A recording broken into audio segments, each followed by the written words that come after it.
नमस्कार, बहुत स्वागत है आपका न्यूज स्टेट का डिजिटल प्लेटफॉर्म देख रहे हैं आप। मैं हूं आपके साथ अश्विका राणा और आज बात करेंगे राजा और सोनम को लेकर, हनीमून गए कपल को लेकर। देखिए, इस मामले में एक के बाद एक कई और बड़े खुलासे हो रहे हैं जिसको देखकर पूरा देश झकझोर रहा है। ये सोच रहा है कि आखिरकार कोई लड़की ऐसा कैसे कर सकती है। और अब नया खुलासा ये हो रहा है कि राजा की हत्या के बाद सोनम नेपाल जाने की फिराक में थी। जी हाँ, ठीक सुन रहे हैं आप, नेपाल जाने की फिराक में। दरअसल सोनम ने प्लानिंग की थी कि कैसे कैसे वो नेपाल जाएगी, किन किन रास्तों को पार करके वो नेपाल जाएगी। और ये भी जानकारी मिल रही है कि नेपाल में कई महीनों तक ठहरने का, रुकने का भी उसने बंदोबस्त किया था। लेकिन सोनम नेपाल नहीं जाती। हालांकि आज का दिन यानी कि राजा की 13वीं का दिन है। एक तरफ राजा के घर वाले उसकी 13वीं मना रहे हैं। देखिए, इस 13वीं कार्यक्रम में जो परिजन हैं, खास रिश्तेदार हैं, वो शामिल हुए हैं। और साथ ही जानकारी ये भी कि जो सोनम का भाई है गोविंद, वो भी इस 13वीं कार्यक्रम में शामिल हुआ है। लेकिन राजा के घर वाले डिमांड कर रहे हैं, इस बात की मांग कर रहे हैं कि सोनम के खिलाफ एक्शन हुआ, लेकिन उसके घर वालों के खिलाफ अब तक एक्शन आखिरकार क्यों नहीं लिया गया। राजा के भाई विपिन का कहना है कि अगर सोनम की जगह हमने सोनम को मारा होता या फिर राजा ने सोनम का कत्ल किया होता तो हमारे पूरे परिवार को अब तक अंदर डाल दिया जाता। लेकिन सोनम के परिवार के एक भी सदस्य से पूछताछ नहीं की जा रही, ना ही उन पर कोई गाज गिर रही है, ना ही उनका कोई सदस्य जेल गया है। साथ ही विपिन ये भी कहते हैं कि अगर एक हफ्ते के अंदर एक्शन नहीं लिया गया, कार्रवाई नहीं हुई, तो हम सोनम के घर जाएंगे और घर के बाहर प्रदर्शन करेंगे। देखिए, आज 13वीं है राजा की और ऐसे में तमाम जो इंदौर के लोग हैं, जनता है, वो राजा को श्रद्धांजलि दे रही है। कैंडल मार्च निकाला जा रहा है। लेकिन इस पूरे प्रकरण में देखिए, एक के बाद एक नया एंगल सामने आ रहा है। एंगल ये भी अब ताज़ा फिलहाल सामने आया है कि राजा और सोनम का एक वीडियो वायरल हो रहा है। देखिए, जो वीडियो है डबल डेकर ब्रिज का बताया जा रहा है, जहाँ राजा और सोनम ट्रैकिंग करते हुए नजर आ रहे हैं। एक फोटोग्राफर द्वारा, जिनका नाम देव है, उनकी आईडी से ये वीडियो अपलोड किया गया है, जो कि सुर्खियों पर बना हुआ है। और ये भी अनुमान लगाया जा रहा है कि यहाँ भी ये लोग राजा को मारने की फिराक में थे। ये भी अपडेट सामने आया, गुवाहाटी में 1 बार और शिलोंग में 3 बार राजा को मारने का, राजा की हत्या करने का प्रयास किया गया। लेकिन जो राज और सोनम हैं, इनके जो साथी हैं, वो इस पूरे मामले में नाकामयाब होते हुए नजर आए। लेकिन उसके बाद सोनम राजा को अपने साथ खाई के सबसे ऊपर लेकर जाती है फोटोशूट का कहकर, और वहीं से राजा का कत्ल किया जाता है, राजा को धक्का दिया जाता है और राजा को मौत के घाट उतार दिया जाता है। देखिए, इस पूरे मामले में एक उज्ज्वला यादव नाम का भी एंगल सामने आया है। दरअसल उजाला लड़की का नाम है। उजाला का ये एंगल निकलकर सामने आया, जिस बस में सोनम सफर कर रही थी उसी बस में उजाला थी। और उजाला का ये भी कहना है कि सोनम मेरे ही साइड में बैठी थी, मेरे ही पास बैठी थी।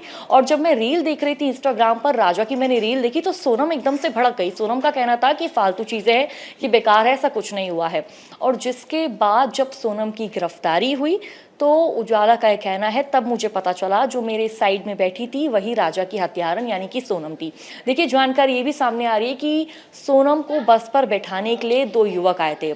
और इसी बीच जो राजा के जो परिजन है, उनका कहना है कि अभी तक पुलिस ने सोनम और अन्य 4 आरोपियों को अरेस्ट किया है। लेकिन इस पूरे मामले में कौन कौन आरोपी है, किन किन लोगों का इस पूरे मामले में हाथ है, उन लोगों को अरेस्ट किया जाना चाहिए। तो परिजन लगातार ये मांग कर रहे हैं कि पुलिस प्रशासन एक्शन है। लेकिन यहाँ पर राजा के जो भाई है विपिन, एक और मांग कर रहे हैं। इस पूरे मामले में नार्को टेस्ट को लेकर मांग उठ रही है। देखिए, विपिन का कहना है कि सोनम और राज अभी भी बहुत सारे झूठ बोल रहे हैं, क्योंकि जिस तरह से खुलासे हो रहे हैं काफी हैरान करने वाले हैं। तो विपिन का कहना है कि पहले सोनम और राज का नार्को टेस्ट होना चाहिए, उसके बाद जो इनके साथी हैं, इनका नार्को टेस्ट होना चाहिए। नार्को टेस्ट इसलिए जरूरी हो जाता है, अगर ये जो आरोपी है झूठ बोल रहे हैं तो नार्को टेस्ट में चीजें क्लियर हो जाती है कि क्या सच है क्या झूठ है। हालांकि अब देखना होगा पुलिस इस पूरे मामले में किस तरह से एक्शन लेगी। लेकिन सोनम के परिजनों का कहना है कि हमने सोनम से रिश्ता तोड़ दिया है। सोनम का भाई लगातार राजा के घर जा रहा है और राजा की आज 13वीं है तो 13वीं में भी शामिल हो रहे हैं। लेकिन राजा के भाई विपिन का कहना है कि हमने उनके घर वालों से कोई रिश्ता ही नहीं रखा। विपिन 13वीं में आया, विपिन 2-3 बार घर आ चुका है, लेकिन मैं विपिन से बात नहीं कर रहा, ना ही हमारे परिजन विपिन से ज़्यादा बात कर रहे हैं, यहाँ पर सोनम के भाई से ज़्यादा बात कर रहे हैं।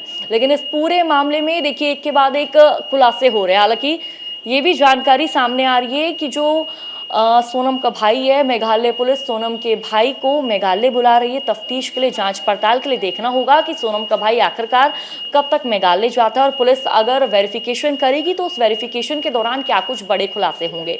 देखिए, एक के बाद एक जो तार है वो कहीं ना कहीं सोनम और राज से जुड़ती नजर आ रही है। हालांकि परिजन अभी भी कह रहे हैं कि इन दोनों के बीच कोई प्रेम प्रसंग नहीं था। राज सोनम को दीदी कहता था। और लेकिन इस बीच सोनम की भाभी ने खुलासा किया है। सोनम की भाभी का कहना है कि सोनम 2 फ़ोन यूज़ करती थी और अमूमन ही देखा जाता था सोनम टाइपिंग के ज़रिए बात करती थी। और ये प्लानिंग प्लॉटिंग भी इसलिए ही की क्योंकि सोनम के घर वालों का जो बैकग्राउंड था, फैमिली स्टेटस था, वो बहुत अच्छा था, जो कि राज के घर वालों का नहीं था। तो सोनम और राज ने सोचा कि उन्होंने ये सोचा कि हम एक लड़की को मारेंगे सोनम की जगह और कह देंगे कि सोनम की लाश है, और सोनम और राज फरार हो जाएंगे किसी अन्य मुल्क, किसी अन्य देश, और वहां जाके अपना जीवन यापन करेंगे। लेकिन उसके बाद इन्होंने ये सोचा कि हम राजा को ही क्यों ना मार दे, पूरा किस्सा, पूरा मामला खत्म हो जाएगा। देखिए, उसके बाद राजा की हत्या कर दी जाती है। और देखिए, गुवाहाटी में कोशिश की गई, जब वो कामाख्या देवी टेम्पल गए वहां पर भी कोशिश नाकाम साबित होती नजर आई। लेकिन जब ये लोग शिलोंग गए तो राज, सोनम और जो राज के साथी हैं वो इन लोगों के साथ चल रहे थे। हालांकि देखिए, सोनम ने राजा का परिचय राज से करवा दिया था, तो राजा ने सोचा कि हाँ, ये हमारा जानकार है। राजा भी उनसे घुल मिलकर बात करने लगा, लेकिन राजा को इस बात की भनक तक नहीं थी कि जो हमारे साथ चल रहा है वो ही राजा को मौत के घाट उतार सकता है। तो देखिए, शिलोंग में 3 बार कोशिश की गई, लेकिन तीनों बार नाकामी हाथ लगी। और जिसके बाद सोनम खाई के पास लेकर गई, फोटोशूट के बहाने राजा को धक्का दे दिया गया, राजा का कत्ल किया गया। और जानकारी ये भी सामने आ रही है कि इन्होंने शादी के 11 दिन पहले ही पूरी प्लानिंग प्लॉटिंग रच ली थी। यानी कि 11 मई को शादी हुई थी, उससे 11 दिन पहले ही पूरी प्लानिंग कर ली थी, कैसे हम आगे क्या स्टेप लेंगे, कैसे क्या कदम उठाएंगे और कैसे हम राजा को मौत के घाट उतारेंगे। देखिए, इस पूरे मामले में सुपारी का एंगल भी निकलकर सामने आया, लेकिन सबसे बड़ा और गौर करने वाला मैटर है प्रेम प्रसंग का, क्योंकि परिजन इस बात से इनकार कर रहे हैं। उनका कहना है हमारी लड़की ऐसी नहीं है, हमारी लड़की ये सब नहीं कर सकती है। देखिए, इस पूरे मामले को लेकर जब इन दोनों की शादी तय हुई थी, राजा और सोनम की, तो राजा अमूमन सोनम को फ़ोन किया करता था, लेकिन सोनम फ़ोन नहीं उठाती थी, बात करने से इनकार कर दिया करती थी।